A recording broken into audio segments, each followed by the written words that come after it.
Hey guys, welcome back to my YouTube channel. और ये है हमारे जावास्क्रिप्ट कोर्स की वीडियो नंबर 6। और आज की इस वीडियो के अंदर हम लोग कवर करने जा रहे हैं डाटा टाइप्स इन जावास्क्रिप्ट। दो तरह की डाटा टाइप्स होती हैं जावास्क्रिप्ट के अंदर, एक होती हैं प्रिमिटिव्स और दूसरी होती हैं नॉन प्रिमिटिव्स। जो प्रिमिटिव्स होती हैं वो इम्यूटेबल होती हैं, सिंपल होती हैं और साथ में ये फंडामेंटल होते हैं। ये जावास्क्रिप्ट में पहले से हैं, हम इन्हें चेंज नहीं कर सकते। और इसके बाद जो नॉन प्रिमिटिव्स होती हैं वो कॉम्प्लेक्स होती हैं और म्यूटेबल होती हैं। हम इन्हें खुद से बनाते हैं और हम अपनी मर्जी के मुताबिक इन्हें चेंज कर सकते हैं। इसमें ऑब्जेक्ट वगैरह आता है। तो आज की इस वीडियो के अंदर हम लोग कवर करेंगे प्रिमिटिव डाटा टाइप्स को, और आने वाली वीडियोस के अंदर हम कवर कर रहे होंगे नॉन प्रिमिटिव डाटा टाइप्स को। ठीक है, तो जावास्क्रिप्ट के अंदर 7 तरह की प्रिमिटिव डाटा टाइप्स होती हैं, जिनमें null, number, symbol, string, boolean, big int और अनडिफाइंड डाटा टाइप्स शामिल हैं। और ये जो मैंने रेड कलर में लिख रखी है ना,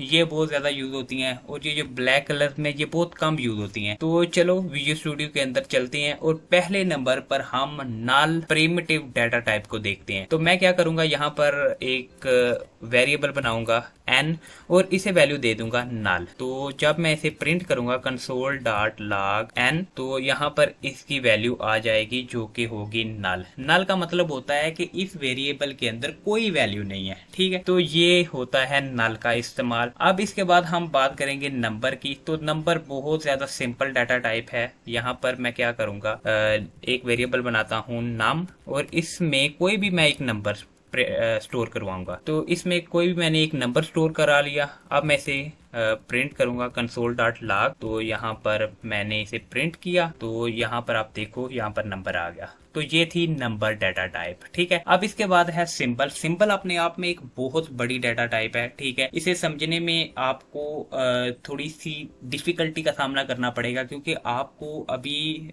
ऑब्जेक्ट के बारे में नहीं पता है। तो ये ऑब्जेक्ट वगैरह के अंदर यूज होती है। तो यहाँ पर मैं आपको एक बेसिक सा ओवरव्यू दे दूंगा, और उसके बाद जब हम ऑब्जेक्ट को डिस्कस कर लेंगे उसके बाद हम सिंबल को एक अलग वीडियो के अंदर डिस्कस कर रहे होंगे। तो सिंबल यूनिक आइडेंटिफायर बनाने के लिए इस्तेमाल होती है। तो यहाँ पर अगर मैं एक UID यानी कि यूनिक आईडी का आइडेंटिफायर बनाना चाहूँ, तो मैं वो किस तरह से बनाऊंगा। यहाँ पर मैंने लिखा UID इज इक्वल टू, और यहाँ पर मैंने डिस्क्रिप्शन देनी है। तो मैं यहाँ पर डिस्क्रिप्शन ID दे देता हूँ। तो जब मैं इसे प्रिंट करूंगा कंसोल डॉट लॉग, तो ये जो यूनिक आईडी का मैंने आइडेंटिफायर बनाया है, तो ये प्रिंट हो चुका होगा यहाँ पर कंसोल में। तो ये हम यूज करते हैं ऑब्जेक्ट के अंदर। तो हम एक सिंबल वाली वीडियो बनाएंगे जिसके अंदर हम इसे मजीद डिस्कस कर रहे होंगे। तो स्ट्रिंग डाटा टाइप क्या होती है? स्ट्रिंग डाटा टाइप सबसे ज्यादा इस्तेमाल होने वाली डाटा टाइप है। डबल कोट्स या सिंगल कोट के अंदर आपने कोई भी वैल्यू लिख दी, वो स्ट्रिंग बन जाएगी। ठीक है, यहाँ पर मैं नेम की एक स्ट्रिंग बनाता हूँ, और सिंगल कोट के अंदर मैं ABC एक नेम लिख देता हूँ। डबल कोट के अंदर मैंने ABC एक नेम लिख दिया। तो मैं जब इसे प्रिंट करवाऊंगा कंसोल डॉट लॉग नेम, तो यहाँ पर ये ABC प्रिंट हो चुका होगा। तो आप यहाँ पर सिंगल कोट भी यूज कर सकते हैं। अगर मैं इसमें सिंगल कोट के अंदर मैं 1 2 3 लिख दूं, तो ये भी मेरी एक स्ट्रिंग है। ठीक है, यहाँ पर 1 2 3 प्रिंट होकर आ चुका है। तो अब हम बात करेंगे बुलियन की। बुलियन डाटा टाइप के अंदर ट्रू या फॉल्स वैल्यू आती है। तो यहाँ पर क्या करूंगा, मैं इसे हटा लेता हूं, और यहाँ पर मैं क्या करूंगा, एक वेरिएबल बनाता हूँ चॉइस का, और उसमें वैल्यू रख देता हूँ ट्रू, और इसे मैं प्रिंट करवा लेता हूँ कंसोल डॉट लॉग चॉइस को। तो आप देखना यहाँ पर ट्रू वैल्यू प्रिंट हो चुकी है।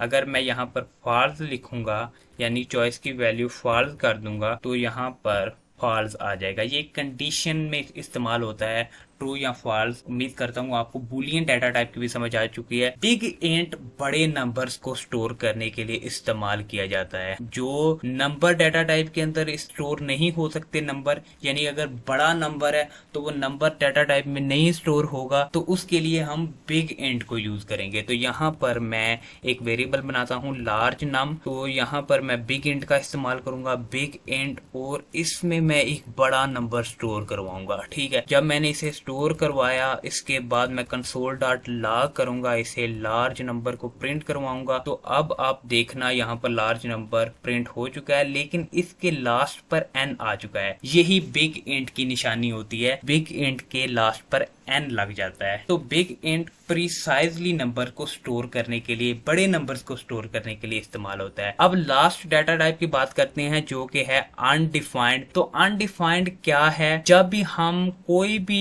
वेरिएबल को डिक्लेयर करें, लेट नम को मैंने डिक्लेयर करवा लिया, अब मैंने इसे वैल्यू कुछ नहीं दी, तो मैं इसे क्या करूंगा, अगर प्रिंट करूंगा ना, तो इसकी जो वैल्यू होगी वो क्या होगी, अनडिफाइंड। अनडिफाइंड वैल्यू यहाँ पर आ चुकी है। आप कोई भी वेरिएबल अगर डिक्लेयर करते हैं लेकिन उसे कोई वैल्यू नहीं देते, तो उसकी वैल्यू क्या होती है, अनडिफाइंड। उम्मीद करता हूँ कि आपको इनकी समझ आ चुकी है। वीडियो अच्छी लगी, वीडियो को लाइक और चैनल को सब्सक्राइब लाजमी करना।